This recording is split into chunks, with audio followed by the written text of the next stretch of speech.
With the Zero System update, we have a new best way to farm gear, and this is also technically the fastest way to spend your 4 weekly loot certification cards, though since we have the ongoing Codex event, you're probably not going to have too much of an issue with that.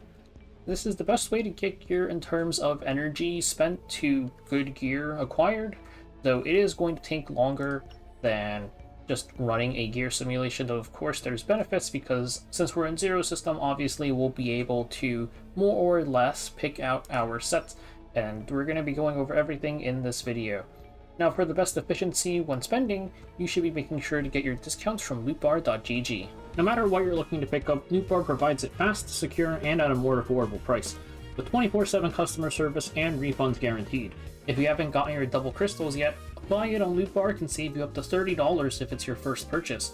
Lootbar has been providing deals for games for years, giving them over 30,000 reviews on Trustpilot with an average rating of 4.9. New users can currently get 2 coupons for an additional 12% and 8% off their purchases, so make sure to click on the link below and sign up now.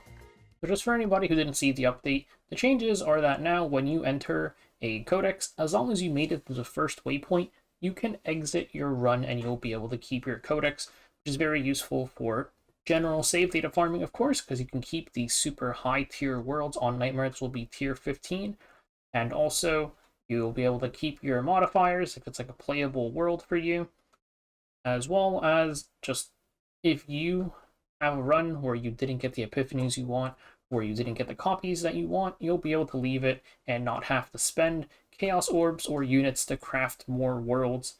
It's just going to be a lot less time consuming to get your save data, and we'll have more improvements in Season 2 as well. Now, how does this help us with being able to farm gear? Let's pick this bottom world here, and let's go and take a look.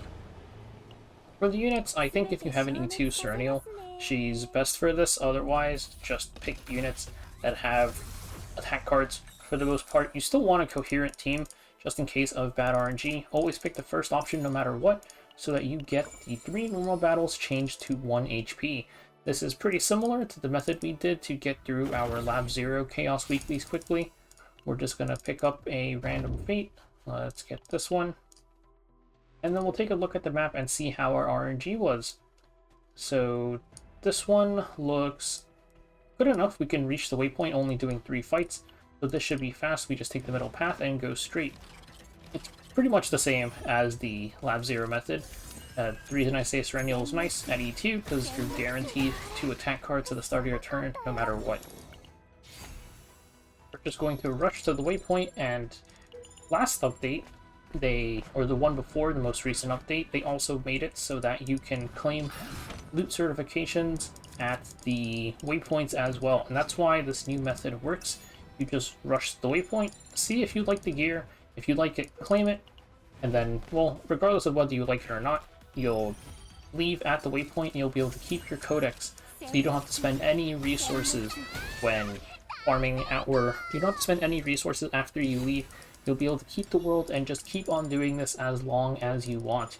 It depends a little bit on your RNG, how fast you'll be able to do it, but if you have good RNG, it should take you like a little bit over 2 minutes to get to the waypoint. With bad RNG, maybe there's some maps where you have to pass through an elite no matter what. Sometimes that'll happen. Sometimes you'll also have 4 normal fights instead of 3, which will add like a couple of minutes to your run, essentially. Also, just RNG with what epiphanies you're getting will be a thing as well. Like here I'm getting a bunch of epiphanies I don't really care about. That's just taking up time. And you'll want to target events and campfires, because events, for the most part, you won't have to actually fight anything. And then campfires are just free tiles. Elites, of course, are the worst possible tile because they won't get reduced. And then normal tiles are, or normal battle tiles are fine. Just try and limit it to 3 at most if you can. And we'll just do the middle one. I think the middle one's actually kind of long. Okay, it works out fine. We're at the waypoint.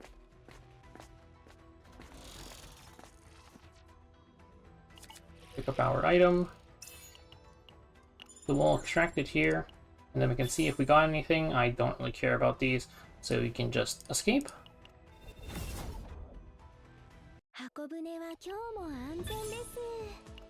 And when we go to our codex, you'll see it doesn't say coordinates are reset, and I still have my blue paw world. So if you want to min-max your loot certification cards, and also keep in mind that you can use Aether in place of loot certification cards, you can keep on doing that. For the general benefits of farming Zero System over Simulation, first, you're guaranteed to get 3 pieces of gear no matter what. Every time you hit a checkpoint in Zero System, it's always 3 pieces of gear, while Simulation, sometimes it's 2, sometimes it's 3.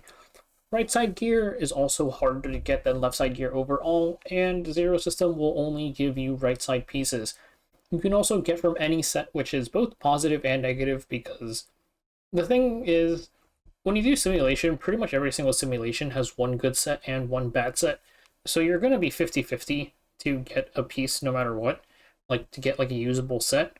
And then in Zero System, you have the entire pool to work with, and it can take like a while if you're trying to reset to have all 3 be good sets, but you could at least go for 2, and that's still going to be higher value than farming Simulation, I think, because you're guaranteed 3, and it's 50-50 in Zero System, so if you have 2 out of 3 being good sets, or it's 50-50 in Simulation for good sets, and if you have 2 out of 3 being good sets in Zero System, that's still like 66%. And if you get all 3 being sets that you like, then that's just perfect, pretty much. Some little bits of min-maxing. The best world, I think, for it is Blue Pot, honestly. It's either Blue Pot, City of Mist, or Foretold Ruin. Pretty much these 3. Twin Star Shadow, and also the Swamp of Judgment have some issues sometimes where there's certain normal battles that have like 4 mobs, which can be very annoying to kill. Like even with an E2 Serennial, you don't necessarily always draw the attack cards turn 1, and if you don't have E2 Serennial, then it's going to be way worse. I think Blue Pot is nice. Some of the Foretold Ruin elites are a little bit tanky, just in case you have to fight them. There's also what modifiers you want to run. For modifiers, really anything that doesn't make your actual fight harder is good, because there's going to be the chance that you have to that you spawn into a map and you don't, or you have to fight an elite, or you have to fight an extra normal battle. So getting Tyrant can be annoying. It can make the elites a little bit tankier, though it shouldn't be too big of a deal. I think the elite modifier itself is not very good, just because you want to avoid the elite tiles, so spawning more is not going to be good. And pretty much just that. I think Plague is like workable. You're not going to be taking that much damage in the first half of the map, or the first half of the first map. For units, like I said, you want a coherent team still, just in case you do have to fight somebody.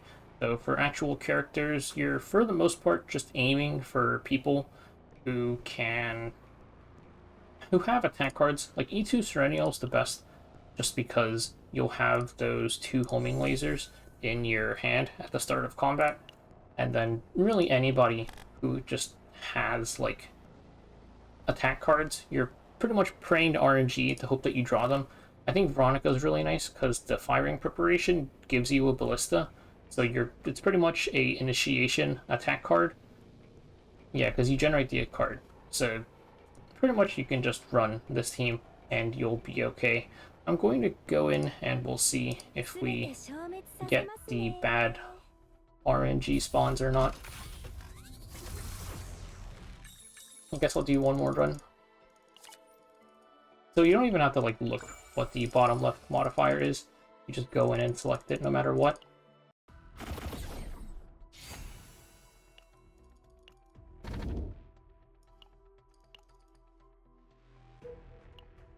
So taking a look at this map spawn. So here you can see we go 1, 2, 3, 4. We have to do 1 extra normal battle no matter what. This top path has an elite, the bottom path has an elite, so our only route is through here, and you'll make it to here, and then you'll enter, exit, and you will be done. But that is it for the general setup for getting through, or technically the best method for using up your loot certification cards.